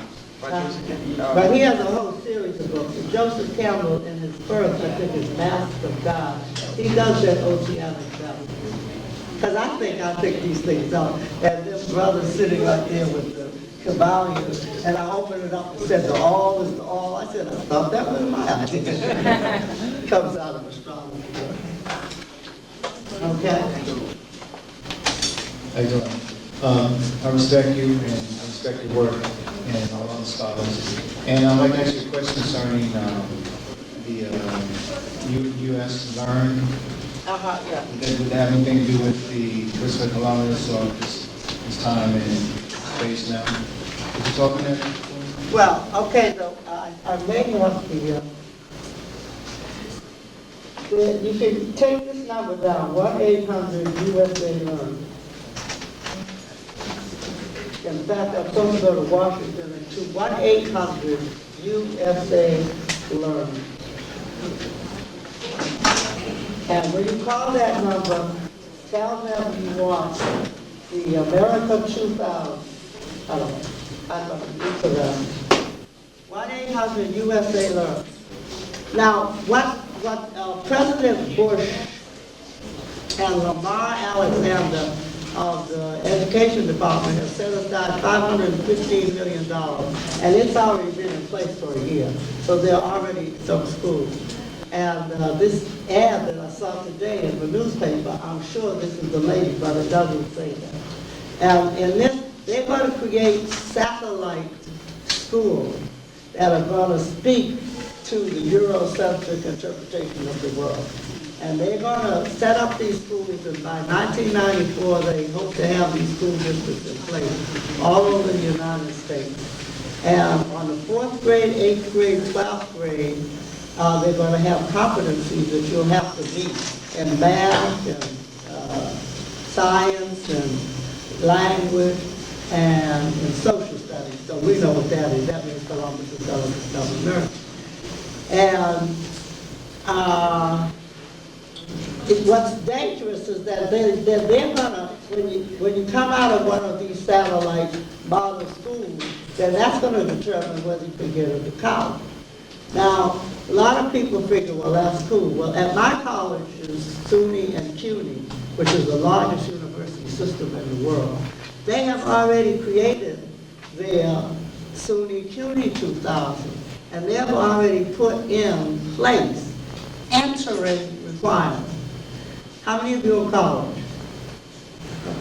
Entering requirements, which include competency in math up to calculus, entering requirements. Computers, including programming, entering requirements. These are not even the requirements now for exiting. This has already come down in New York. So I don't know what they've done in New Jersey. So while we're doing this African-centered education movement thing, you know, the government's already put their standard status quo thing in place, and they put $515 million. I've talked to the head of the National Conference of Black Lawyers and several other organizations, and Ron Daniels and stuff was running for president. And I'm going to try to call a national town meeting. And so I'll let you know. But in 2 weeks, I'm supposed to go back to Washington with these two young people. I didn't discover it. Two young people called me to Washington with Ron Walton, head of Black Studies, Political Science Department of Howard. He's in Ebony, this issue with Thad Mathis and all these scholars from around the East Coast and St. Louis. And they called us in and they showed us this thing. and we did a 3-day think tank on it, and we created a Counter-African Center 2000. All right, but I can't find it in the house, so they probably sent it. But it's a very serious movement. In my house, it's a very serious movement. One reason why I'm concerned about my husband's health is because I want to move into doing that. We need a national board of education for people of African ancestry. And we need to define our education in the total holistic way I ended up today. We have to get those skills done. We've got to get reading, writing, math, computer skills, calculating skills. We've got to get those skills done. But at the same time, we've got to learn our African reality. So it's a big, and why are you asking that no big? Because I heard you on WLID, and I'm very interested in finding the results. One other thing, when you call them, 1-800-USA-LEARN, tell them you want everything, because they're going to say, do you just want the brochure? Tell them, no, I want the entire package. And I guess what we really should do is have little groups do a think tank on it, because it's awesome. It's awesome. It's frightening, because you see, we're not talking about something they won't do. And if Bush gets reelected, and he is going to, this is going in place. This is going in place. And they're going to even require this for your job. Like even if you graduate college, but if you didn't graduate college through one of these, you understand what they're doing? Yeah. They are blocking out the line. That's why my answer, my personal answer, is to sue for reparation. That's my answer. My answer is to sue for $2 billion and create our own black schools and create our own jobs. You know? As long as we have to keep asking white people what to do, they're going to come up with these things. Right. White people see us here to serve their needs. Now, I don't mean this is another thing. I don't mean ordinary white people. See, what happens is you go outside here and you see these poor suckers out here and you say, oh, you know, racism is dead. It is the powerful, like Dr. Jeffries talked about, the powerful white and even black people that buy into there, like the head of Beach magazine, or Clarence Thomas. When I say white, I am not talking about color. I am talking about people that bought into the system.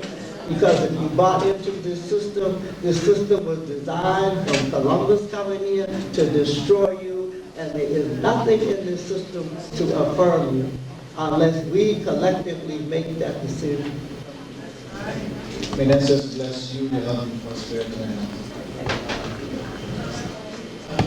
Does anyone here has a tip, Van Brown? If you have it, can you take it? You got it already. So I just said so. Good evening, Sister Jesse. Here I come again. I will say, I believe in collective leadership. Collective leadership in the sense that when we have an issue raised, oftentimes we might not be able to identify a viable individual to approach for resolutions. And this is why I say I believe in collective leadership, which is again the foundation for Africanity.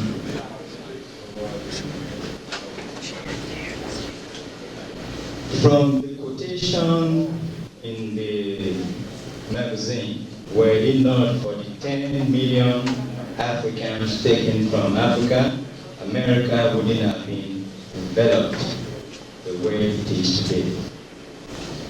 And that became a basis for reparation costs, asking for reparation costs. Simultaneously, I would also want to think that could equally become a basis for land demanding for land on that continent of Africa simultaneously. Here, I see us reopening or visiting the wisdom of Malcolm X just before it was taken away from us. What is it that is hampering us as an African people in America from confronting those present-day leaders on the continent of Africa whose consciousness appears to be very retrogressive? One, whose consciousness is not making them to feel that they should invite their brothers and sisters in diaspora to come and possess some land. No. So, I see us, as I said, revisiting the wisdom of Malcolm X. 8 more years for this millennium to go. 8 more years. From the year 2001, I want to see us as a people here in America and in the Caribbean, the mind fortitiously from the leaders on the continent of Africa to provide or make land available. 1, 2, we want to have representations in the Organization of African Unity as a people, so that when we have representation on the level of African Organization of African Unity, we could begin to actually explain or express exactly what we are going through, or what we'll be going through, or what we ought to be about doing for us to recapture and reunify ourselves for the year 2000. Thank you. Well, you covered a lot of things. One of the things that I meant to say when I came back to get the water is that most of the leaders in Africa and the Caribbean were educated by the British and Americans. And our leadership is so proud of their own personal progress, they think it's great progress. Okay? Like, I got mine, so we must be making progress. Now, the illogic of their thoughts, because they personalize progress, if you talk about leadership, because they don't think of collective progress, is that if the Organization of African Unity were to come together and say, the reason, Walter Rodney said, the reason that Europe and America is rich is because it underdeveloped Africa and the Americas. You believe that? You believe that? Yes. Okay. They stole our wealth. Now, how can somebody steal your money, then lend you it back, and then charge you interest on it? So as long as Africa, the Caribbean, and the Americas accept the conceptualization of a national debt for money that was stolen, including 100 million human people that died, and not until your leadership comes with a package that said, you owe us. You stole everything you got. You stole from us. You didn't have no gold.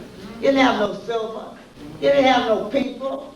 You didn't have no potatoes. You didn't have no cotton. You didn't have no rubber. You understand what I'm saying? But we don't. We are so, our leadership is embarrassed to say we have not made progress. And Walter Rodney said, how can you be an oppressed people and be embarrassed at the same time? See, that's tremendous confusion. That's like the woman who's been raped but doesn't want to tell people she's been raped, so she can't point out her accuser. And our leadership is not prepared to come to the World Court like Mexico. Is it Mexico? Mexico said, I'm going bankrupt. You ain't getting a dime from us.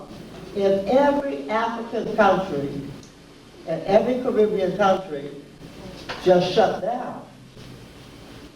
And all third world countries just shut down on the debt. Castro came to the United Nations and made that argument, you know. The debt should be forgiven. The debt shouldn't even be mentioned in fact. Now, if we had Malcolm, you know there is a reparation bill. You know that? I didn't make this up, you know. I think it's Delaware's equivalent. Yeah, but they're not pushing it very. Well, you got to see, the problem is what the young man said. You don't have collective leadership. You have Negro leadership. You have Negro leadership. You have each Negro, you know, like in my town, the first commission on racism that our wonderful mayor created was to investigate the black people being racist against the Koreans. That's real, and that's true, you said? That's the only commission he's ever created on racism. You get a black president, a black mayor, and he begins to investigate black people oppressing Koreans after the woman, after the Haitian woman died. That's Negro leadership. Now, John Clark says, and I believe, you're not going to have that kind of revolution until you get African leadership that worship African gods, that speak in African religion. But they don't. They all go dominant for this you know, and that's the problem. That's the problem. See, leadership is not the person who's out front. Leadership is the person who worries about the collective good. And these people are more like, what's it with Mobutu and all those guys? You know, they got, what's this guy, you know, Lenny justifies him. But this guy, where is it? Senegal, he has the basilica now? Oh, yeah. The largest basilica in the world. You know? And he said, well, it'll bring tourism in there. Well, he could have taken all that money and developed an industry. And we all could be wearing Senegalese shoes and drawers. You know, we all wear drawers. You know what I'm saying? But we don't do that. We are colonized in the mind. And we do not want to give up because African gods require you to be responsible immediately, and the European god you have to worry about until you're dead. You understand what I mean? You can ignore the European god until you're dead. And most of us say, I'll worry about that when I meet my mate. If you deal with the African or Native American, you meet your maker every day. This old baby is on my butt. You see how much I look like? This old baby is on my butt every morning. You know, she's floating around now. I see how that, you know, she's dead, but she's floating, her spirit is there all the time. You see? And we don't speak to that. That's the problem. So I don't know what we're going to do. I don't think it's going to get better. When the sisters take over, we'll move to collectivism. Hey. Sisters are taking over. My question is, a few weeks ago, our white counterparts launched an attack on our people questioning Columbus's discovery of America, and they always call us radical, say that, you know, we question their authority in this matter. And so they went out and did their own research, where they claimed they got the original diary of Columbus from this Catholic church. It was an original dialect of Spanish. And their interpretation of it was that Columbus discovered America to bring Christianity to America. And that they had all these maps and so forth of his journey and everything. So my question is there literature on Columbus's diaries? No, his diary's out, and it's out at every supermarket. It's in Sears. in its original language and in its translation. But sister, this is the same thing my students did. When Columbus arrived, he called the people here Los Indios. Well, that meant people were here. I mean, that's the end of that discussion, isn't it? I don't understand how anybody moves to any other level. You know, I don't understand why you all need literature, anything. It's not to question what we're saying. I want No, to know. I'm talking about, if you're talking to somebody white, you say to the person, what did Columbus call the people here? And they say Indians. You say, well, you just documented he didn't discover.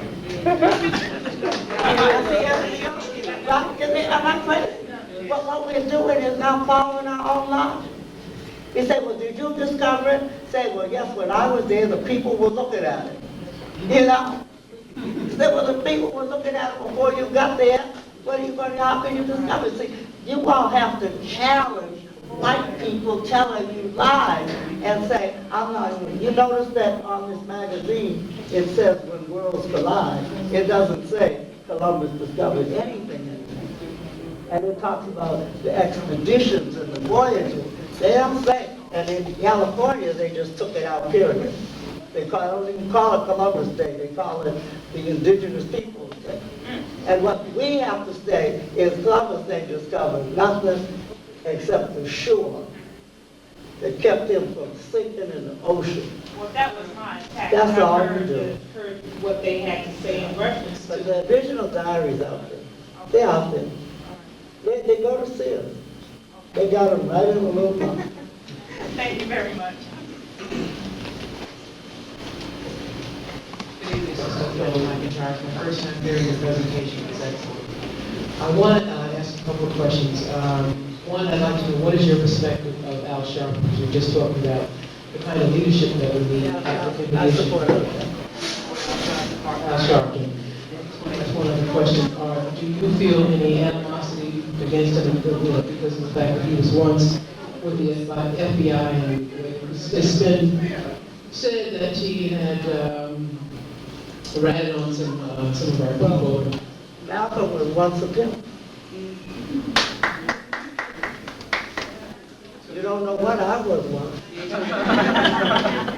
I have spoken for Al Sharpton several times. I like Al Sharpton because Al Sharpton does the thing that Malcolm and Martin said he should do. Whenever there's an issue with Al Sharpton, he gets out there. Any place in the Northeast, all these other bougie guys that don't fry their hair, they don't get out there. Nobody's been out there.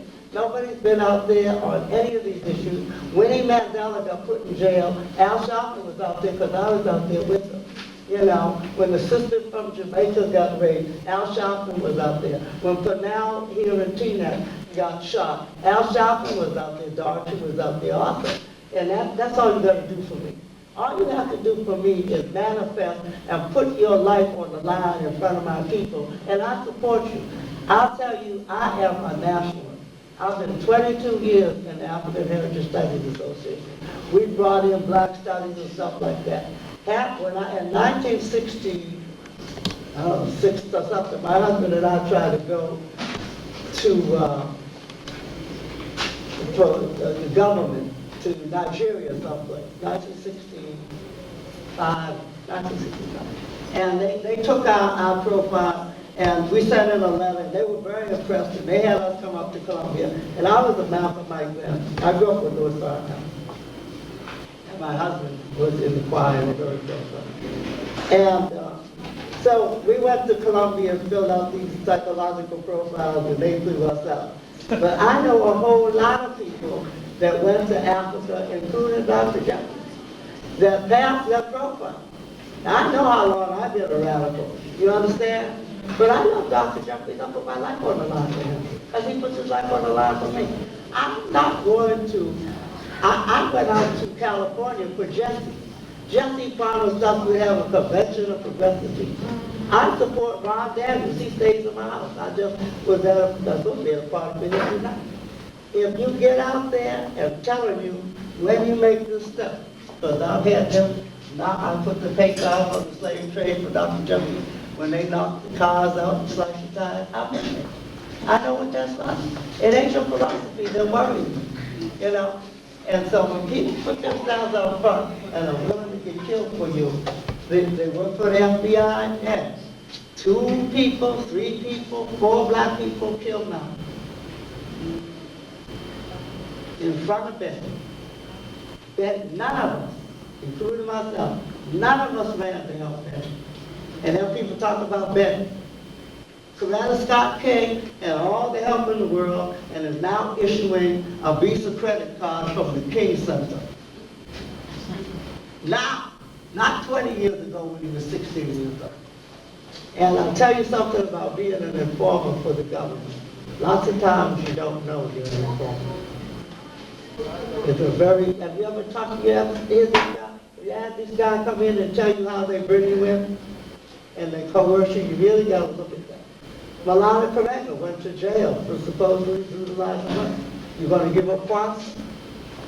And all I'm saying is, if you're going to start running down people's past errors, then do everything.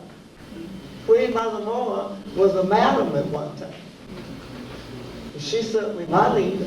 I said, black people do all kinds of stuff. But we believe in redemption, don't we? Yeah. I'm watching them now. I'm a little white. I know Lenore Fulani. I work with her husband. You know, I'm watching him.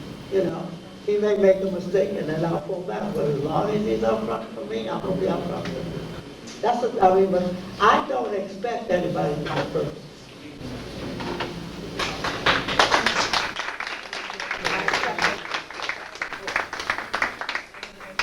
The magazine you were reading from on slavery, I think it's Newsweek. I'd like to get the date on that, please. And I want to also ask you, do you think we would be successful in asking for reparations? Do you think that would be a successful move for African people?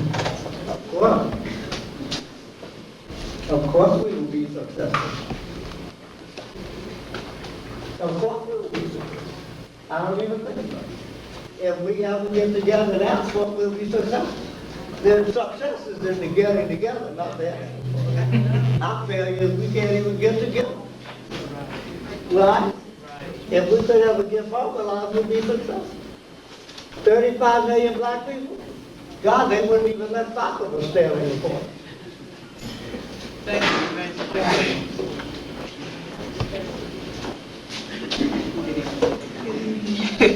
I completely enjoyed the lecture this afternoon. I first want to make a statement in relationship with you were saying.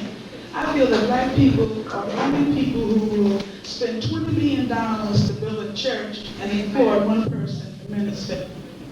And I think that's a shame. And I've talked about it many times. We spend all that money and we give a couple people a job, but we took that same $20 million, we could develop an industry. Secondly, oftentimes we've had speakers here who talk about the African religions and getting back to the African religions. But I don't know of any place where you can go where they teach the African religions. I don't know, Africans never had religion, so they're lying.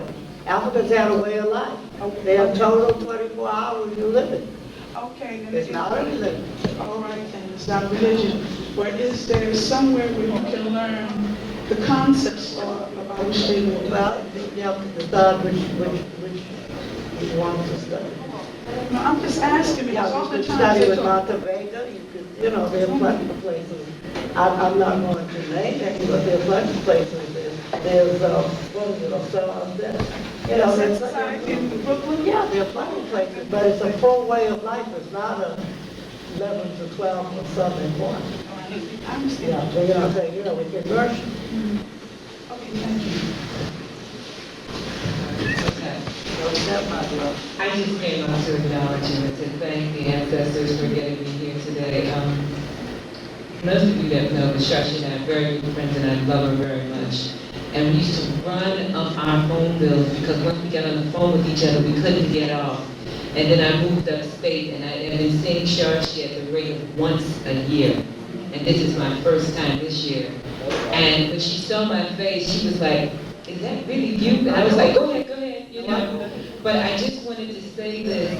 I really appreciate the gift of your presence today because I came into town because I was told that one of my family members was much more ill than they actually were. And so I took 4 days and I said, well, I'm going to come and stay with my family. When I got here, my daughter was fine. I said, well, I'm going to work on my bio. And I laid all the papers out on the bed, and I found every paper but the bio. I was supposed to go to a celebrity brunch, and I was like, I don't feel like a celebrity brunch. And at the last minute, I said, well, I've been here for 4 days. I've celebrated being with my family. I'm glad that she's fine. But, you know, there's something you're supposed to be doing with your time all the time. And at exactly 3 o'clock, I said, well, let me look behind the bed and see if the bio was there. And I opened up a piece of paper, and it said, African Echoes, 4:30 p.m., April 26th, Sharshi's Magnetone. And so it was really a gift for me to get a chance to see you and to say a happy birthday in advance. For those who don't know it, Sharshi's birthday is May 19th. I know she looks like she might be about 40 with 20-year-old energy, but I'm very happy to get a chance to spend some time with you and to benefit from the energy that you're sharing with us. And I do love you, Shashi.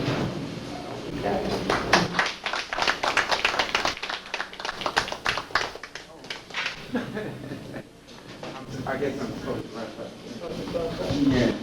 Okay, I gather there's no more questions or answers. Let's give the sister an extended warm, please.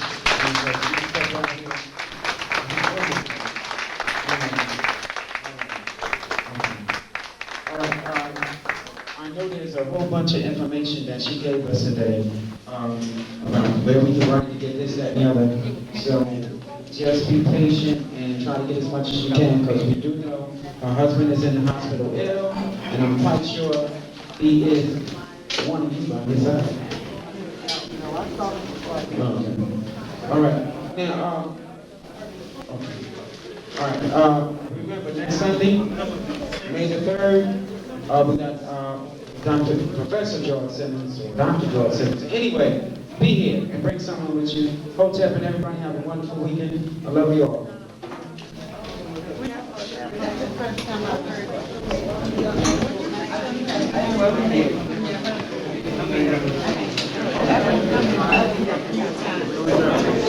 I don't know.